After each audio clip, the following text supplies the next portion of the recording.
Assalamualaikum warahmatullahi wabarakatuh. Pemirsa Sultan Waalaikumsalam, TV, selamat pagi semuanya. Apa kabar? Semoga dalam keadaan sehat dan semangat ya untuk hari ini untuk beraktivitas. Seperti biasa pemirsa, kita kembali menjumpai Anda tentunya di pagi hari ini dalam talk show bincang hari ini. Namun kali ini spesial sekali karena kita hadir dalam talk show bincang hari ini dalam Semarak HUT Banten ke-22 tahun 2022. Nanti selain ada talk show bincang hari ini, kemudian nanti kita juga akan menyimak live reportase dari jurnalis Sultan TV, dan juga nanti siang juga kita masih akan membahas terkait dengan HUT Banten ke-22 tahun 2022. Dan sebelum kita membahas tema kita di hari ini pemirsa, kita ingatkan kembali untuk Anda yang belum memfollow media sosial kita di Instagram kita di @sultantv.co dan juga @beritasultantv, lalu fanpage Facebook kita di @kreatifsultan dan juga YouTube streaming kita di Sultan TV. Nanti di segmen ketiga seperti biasa Anda bisa bergabung langsung bertanya kepada narasumber kita di hari ini yang sudah hadir. Pemirsa, senang sekali di studio Sultan TV saya sudah ditemani narasumber kita ya, akan membahas terkait dengan tema yang digagas juga oleh pemerintah terkait dengan pertumbuhan ekonomi dan juga SDM untuk kemudian membangun Provinsi Banten yang lebih tangguh. Namun mungkin Bapak ini juga punya kacamata sendiri nih, kira-kira Provinsi Banten mau dibawa kemana. Senang sekali sudah hadir bersama kita di studio Sultan TV Bapak Wahyu Syafi'i selaku Direktur Eksekutif Banten Barometer. Assalamualaikum Pak Wahyu, sehat? Waalaikumsalam, alhamdulillah sehat ya. Sehat hari ini ya. Tadi Iya. perjalanan lancar Bapak menuju sini? Alhamdulillah lancar. Alhamdulillah lancar. Terima kasih sudah hadir di studio Sultan TV. Barangkali sebelum kita bahas soal tema kita secara spesifik, Bapak ada yang mau disampaikan dulu terkait dengan mungkin ucapan ya ataupun doa dari HUT Banten ke-22. Silakan Pak. Baiklah dia. Eh, Ulang tahun Banten yang ke-22 ini memang sangat istimewa sekali gitu ya. Karena yang pertama 22 tahun itu bukan waktu yang muda lagi kalau bicara tentang usia ya. Makanya kita berharap terutama kepada pemerintah Provinsi Banten yang memang menjadi leadership dalam arah kemana pembangunan Banten ini akan dicapai gitu. Kita berharap di ulang tahun Banten yang ke-22 ini pemerintah Provinsi Banten bisa dan mampu membawa warga Banten ke arah yang lebih sejahtera. Kemudian juga bisa membenahi dan terus membenahi kondisi birokrasi yang memang selama ini kita lihat masih berkutat pada persoalan-persoalan yang klasik ya, korupsi dan sebagainya itu.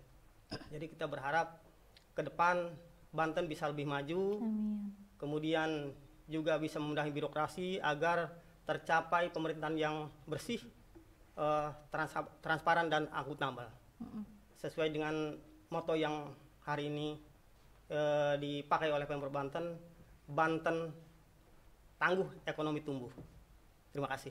Terima kasih. Baik, ini sebagai pembuka ya dari Pak Wahyudin Syafi'i, tentunya tadi ada catatan terkait dengan reformasi birokrasi. 22 tahun ini kalau Bapak melihat perkembangannya Pak dari mulai pembentukan Provinsi Banten dari tadi belum menjadi provinsi, masih menempel pada Jawa Barat. Seperti apa sih sebetulnya Pak? Adakah perkembangan yang cukup signifikan?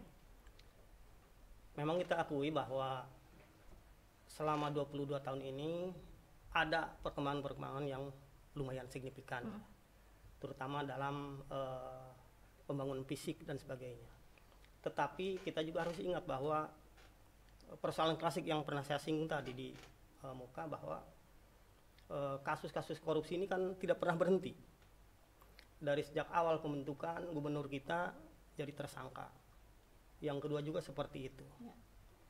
Kemudian di dinas-dinas juga banyak sekali. Sampai hari ini juga masih di dinas pendidikan, dinas kesehatan kan.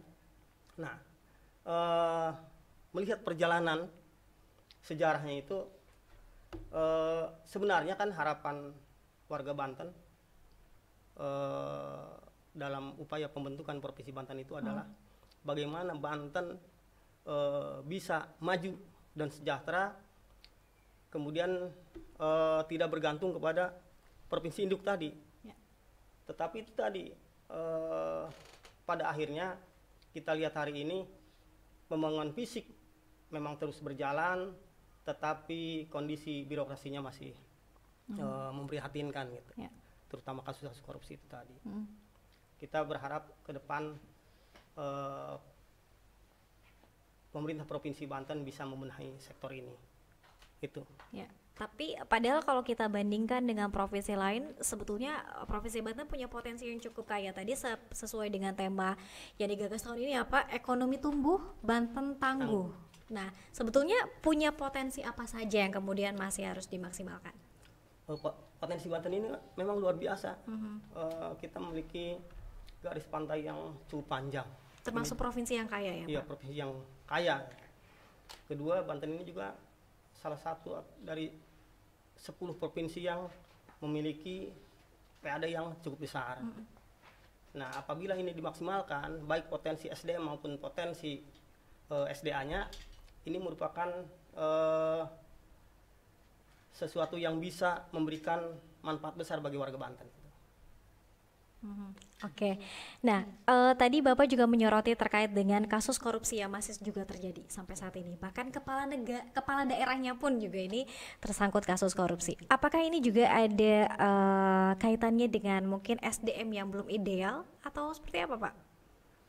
Ya bisa seperti itu, karena memang gini, kita bukan menyalahkan sesuatu ya, bukan menyalahkan pihak-pihak tertentu, tetapi kan kita melihat juga bahwa kepemimpinan di Provinsi Banten dan umumnya juga di Indonesia itu bergantung kepada rekrutmen kepemimpinan dari partai politik. Dan kita tahu bahwa partai politik itu membutuhkan ekonomi biaya tinggi. Nah, mungkin itu persoalan-persoalan seperti itu yang memang kemudian menyebabkan makin masih tingginya angka korupsi itu seperti itu. Karena mungkin ada sistem balik modal ya barangkali ya Pak, karena tadi Bisa ada jadi pas yang gitu. cukup tinggi ketika melakukan kampanye dan juga janji politik. Nah, selain mungkin Pak ada peningkatan dari hanya segi fisik dan juga infrastruktur, apakah kemudian seperti kesejahteraan, kemudian juga SDM, kita balik lagi pendidikan, sebetulnya ini sudah cukup disentuh oleh pemerintah atau seperti apa? Perkembangan sampai saat ini memang dunia pendidikan kita sudah ada peningkatan, tetapi mungkin itu tadi link and match-nya yang belum yang belum nyambung. Seperti kita ketahui bahwa di Banten ini ada beberapa persoalan. Pertama, bahwa di Banten ada salah satu kabupaten